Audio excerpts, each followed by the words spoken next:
Morfema. Neste vídeo quero tratar sobre esse assunto, que na verdade eu realmente não sei o que é. Tenho uma vaga noção do que seja, talvez seja a menor unidade do ponto de vista da palavra, mas eu não tenho certeza sobre isso. Por quê? Porque eu não tive nenhuma disciplina ainda, não tive qualquer disciplina sobre morfologia, que é o estudo, entre aspas, o estudo da palavra, né, na faculdade. Então, não tem como entender bem sobre isso ainda. Bom, eu estou construindo uma playlist aqui no canal sobre gramática. Gramática do português brasileiro. E o texto base que eu estou utilizando é do professor, ou então do Ataliba de Castilho, que é um livro resultado de uma extensa pesquisa que ele fez, né, há muito tempo, há algum tempo na verdade. Não é muito tempo não, porque esse livro aqui é 2010. E aí, no livro dele, eu estou no capítulo 1, que tem por título O que se entende por língua e por gramática. E ele coloca, ou ele deixa claro que ao longo do livro ele vai tratar a língua sob 4 grandes blocos. O primeiro deles, né, língua entendido como um conjunto de produtos estruturados, ou seja, a gramática descritiva. Segundo, conjunto de processos estruturantes, ou seja, a gramática funcionalista cognitivista. Terceiro, a gramática histórica, ou seja, como um conjunto, a língua como um conjunto de produtos e processos em mudança. E por último, a gramática prescritiva, a língua como um conjunto de usos bons. E atualmente estou na gramática descritiva, entendido como um conjunto de produtos estruturados. E já tratei sobre os postulados desta gramática, sobre a sua conceituação, sobre os procedimentos metodológicos da gramática descritiva, e atualmente estou nas unidades da gramática descritiva, nas unidades, ou seja, nas menores unidades, né? O entendimento do que sejam as unidades linguísticas desse ponto de vista. Já tratei sobre o fonema e já tratei sobre a sílaba. E hoje, então, vamos tratar sobre o morfema. Mas o texto é longo e complexo e eu terei que dividir em mais de um com toda certeza. Vamos começar, porque senão a gente não termina nunca. Vamos lá. O morfema, então, que é relativamente novo para mim. Morfema é a unidade mínima da estrutura gramatical. Morfema é a unidade mínima da estrutura gramatical. Lembrando, de acordo com essa perspectiva da gramática descritiva.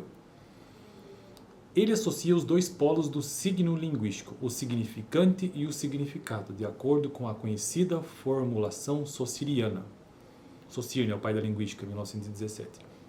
O morfema também é definido como segmento maior que o fonema e menor do que a palavra. Então, o morfema ele é maior do que o fonema e menor do que a palavra.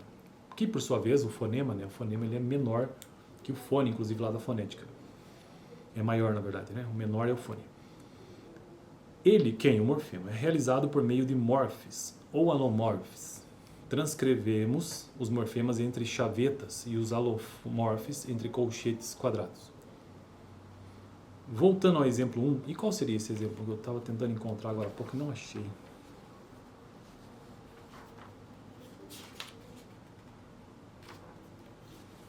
Enfim, vamos lá. Voltando ao exemplo 1, notamos que os segmentos mínimos portadores de significação apresentam uma parte fixa e outra variável. A parte de conheço poderíamos obter com comutação conheci, conhecemos, conhecia. Percebe essa palavra? Que elas têm aparentemente a mesma base? O que permite separar entre chavetas que ele coloca, que integra uma lista aberta de o, i, imus, ia, que integra uma lista fechada.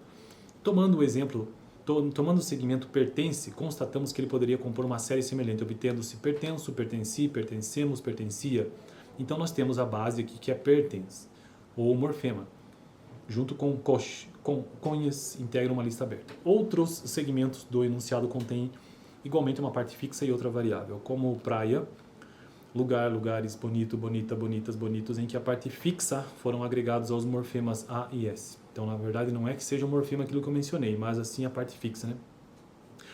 Prosseguindo no exercício de comutação, constata-se que as partes variáveis, igual a morfemas flexionais obtidas, não se combinam livremente com as partes fixas, morfemas radicais.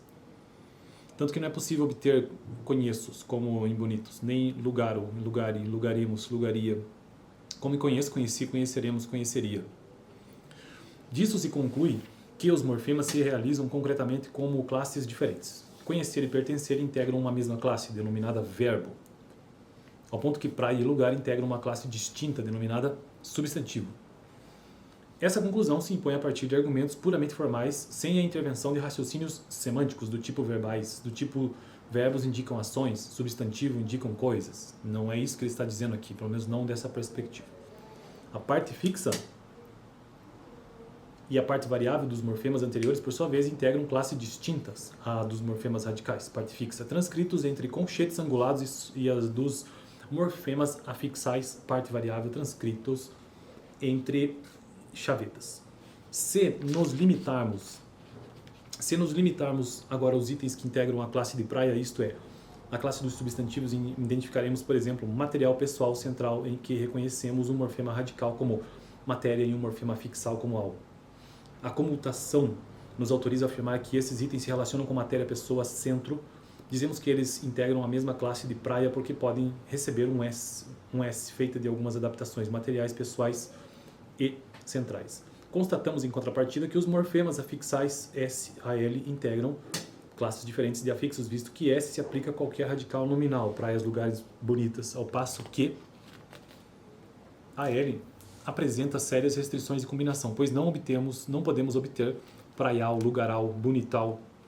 Idêntica observação pode ser feita a propósito de OL, de espanhol, ES de francês e eiro de brasileiro. Tais segmentos associados semanticamente por serem patronímicos nada têm em comum do ponto de vista morfológico, visto que não temos espanhês, espanheiro, nem françol, franceiro, nem mesmo brasilol ou brasilês.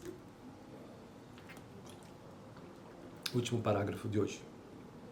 Essas constatações apontam para uma divisão entre morfemas afixais regulares que seguem padrões identificáveis e previsíveis, denominados morfemas gramaticais, e morfemas derivacionais irregulares que seguem padrões não previsíveis, idiosincráticos, denominados morfemas lexicais ou palavras.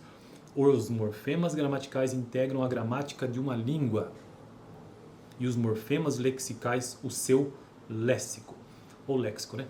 O repertório dos morfemas gramaticais do PB compreende morfemas segmentais, morfemas suprassegmentais, morfemas e morfemas zero. E esse vai ser o assunto do próximo vídeo, então, o repertório dos morfemas gramaticais do português brasileiro. Esse texto é muito denso, o livro é denso, e ele é muito bom por isso, né?